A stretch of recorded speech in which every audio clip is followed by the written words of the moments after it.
Panda, setelah Gibran dipanggil hari ini, apakah itu mengartikan bahwa Gibran tidak boleh lagi menerima undangan ataupun bertemu dengan Pak Prabowo? Enggak juga, enggak sampai sejauh itu. Oke. PDI juga tidak sepicik itu. Hmm. Cuma ya yang saling bersangkutan pahamlah. Ya sama seperti terus terang aja, jujur aja. Pak Prabowo kan dapat banyak blessing dari Jokowi. Dapat peluang-peluang emas untuk recovery. Jadi menterinya, fasilitas menteri. Selama ini puluhan tahun dia nggak ada ngweng-ngweng kan mobil ngawal dia. Ya kan? Tapi kalau untuk Mas Gibran sendiri, ini nggak ada teguran ya? Saya pikir mekanisme di internal PDI itu sudah sangat sistematis, sangat ini. Itu udah paling top itu dipanggil. Gitu loh. Dan nanti juga akan diawasi dia. Akan dilihat gitu loh. Karena ada juga korwil-korwil kita yang mengawasi kawasan Jawa Tengah. Oke. Gitu loh. Ya, kita on sistem udah jalan mekanisme kontrol itu dibikin sekjen. Baik, kalau mekanismenya sudah berjalan, kalau untuk Gerindra sendiri benar nggak sih tadi disebutkan oleh Pak Panda, Bang Ade, kalau dapat blessing begitu dari keluarga Pak Jokowi dengan pertemuan beberapa belakangan ini? Ya, ini sesuatu yang tidak dapat dipisahkan, Mbak Udi. Kami kira bahwa bagaimanapun Pak Prabowo pada hari ini berada di kabinetnya Pak Presiden Jokowi, tentu adalah bagaimana ini untuk mencermati juga hubungan-hubungan yang baik antara pemerintah pusat dengan pemerintah daerah, baik itu di provinsi maupun pemerintah kabupaten kota, termasuk hari ini yaitu pertemuannya sebelumnya itu di kota Solo ya, Surakarta. Jadi kami kira ini berbagai apa yang sudah dilakukan Pak Prabowo ini mungkin tidak terlepas ya daripada kegiatan-kegiatan formal juga yang pada akhirnya sedang berjalan pada akhir ini. Bagaimana nanti menekankan program-program dari Kementerian Pertahanan untuk penguatan-penguatan ya dalam berbagai aspek ya, khususnya yang ada pemerintahannya Mas Gibran pada hari ini. Jadi kami kira apa yang disampaikan Pak Panda tadi memang pada akhirnya itu berjalan secara alamiah dan sesuai dengan pada tupoksinya. Mungkin pada akhirnya apa yang disampaikan Mas Hanta tadi memang persepsi publik yang pada akhirnya menilai, kami kira pada akhirnya memang biarkan saja memang publik menilai seperti apa adanya, dan ini juga berlangsung seperti apa adanya. Kalau begitu misalnya Pak Panda, ada nggak sih kemungkinan misalnya untuk Pak Prabowo misalnya bertemu dengan Bu Mega? Itu dengar dulu ya. Tidak usah kita tukang-tukangi historis. Gue masih ingat waktu deklarasi Megawati dengan Prabowo jadi capres-cawapres. Itu Prabowo dengan lantang mengatakan Gerindra adik kandung dari PDI Perjuangan. Gitu. Ya, baik secara ideologi maupun secara keyakinan. Jadi tidak ada barrier psikologis dengan Gerindra dari PDI Perjuangan gitu loh. Hubungan Ibu Mega juga dengan Prabowo hubungannya sangat baik gitu loh. Ya, cuma sekarang kami menentukan Ganjar, Gerindra menentukan Prabowo, itu aja. Beda. Oke, tapi gini, banyak yang menilai Pak Panda kalau misalnya apa yang dilakukan belakangan ini oleh Pak Jokowi karena sedang lagi bermain di dua kaki. Nggak ada dua kaki, jagonya Jokowi aja. Partai-partai yang lain bisa dimain-mainkannya. Ini kan terus terang aja pimpinan partai ini menyerahkan dirinya ke Jokowi. Ya sama itu dengan Pak Prabowo ngomong ke saya, terserah Presiden mengizinkan saya maju apa tidak. Airlangga juga ngomong ke aku, terserah Presiden. Dalam sejarah kepresidenan belum pernah bermain politik begini. Dulu waktu Hamzah Has di kabinet ditanya Megawati, tergantung Kongres. Yusril tergantung Kongres. SBY bohong, dia bilang gak maju, tapi maju, gitu loh. Oke, kalau gitu Mas Hanta, apa yang dipersepsikan oleh publik, Pak Jokowi misalnya bermain di dua kaki, itu juga nggak yang sampai dilihat sampai sekarang, makanya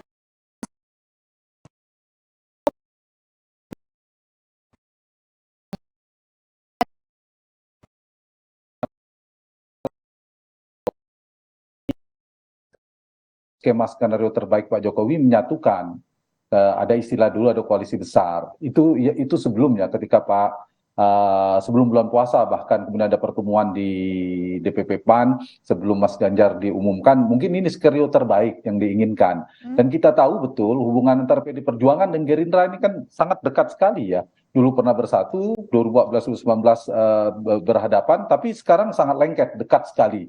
Nah memang, ketika belum berhasil membentuk koalisi besar, ini yang jadi mulai tersimpang lah, tanda petik ya.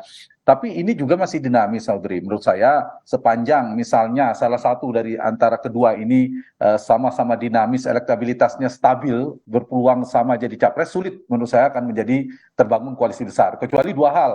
Mungkin satu, misalnya ada salah satu dari antara Mas Ganjar dan Pak Prabowo itu mengalami kenaikan luar biasa, atau ada yang menurun luar biasa sehingga punya jarak yang Karena ini jauh. masih head to head gitu ya maksudnya ya? Ya, ada yang mengalah lalu jadi cawapres. Nah, mungkin Pak Jokowi sangat senang, tapi sekarang kan kompetitif. Yang kedua, kalau kemudian elektabilitas Anies Baswedan yang dianggap antitesis berdiametral dengan Pak Jokowi berjarak, tiba-tiba Anies sangat kuat, sehingga bisa jadi juga ada ingin mengalah, harus bersatu ini berhadapan dengan Anies yang dianggap bukan penerus Pak Jokowi secara program seterusnya.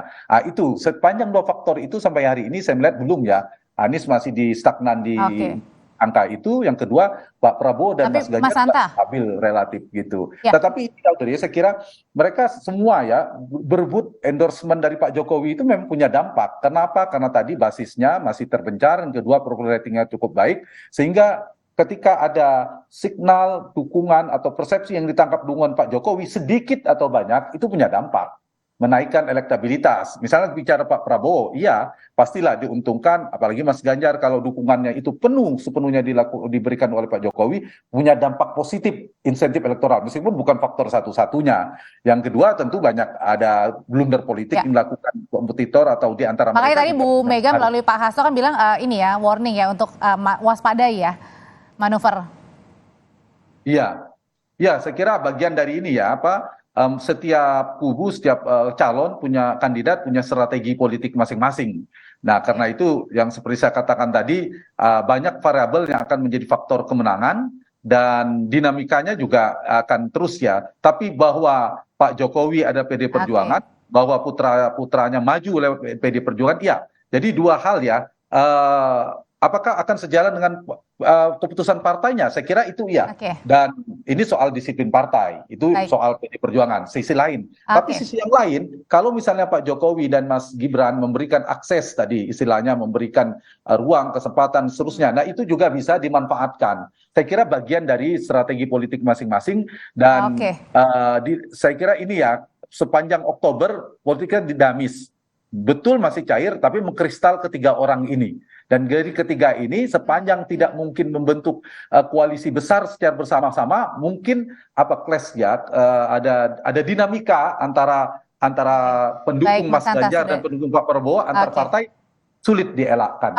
Kalau gitu pertanyaan berikutnya, Bang Ade, dalam waktu dekat ada nggak sih misalnya Pak Prabowo ketemu Gibran lagi, atau mungkin Pak Prabowo ada ketemu dengan Bu Mega menjelaskan duduk permasalahan yang terjadi, karena kan Mas Gibran ini kena imbas ibaratnya gitu.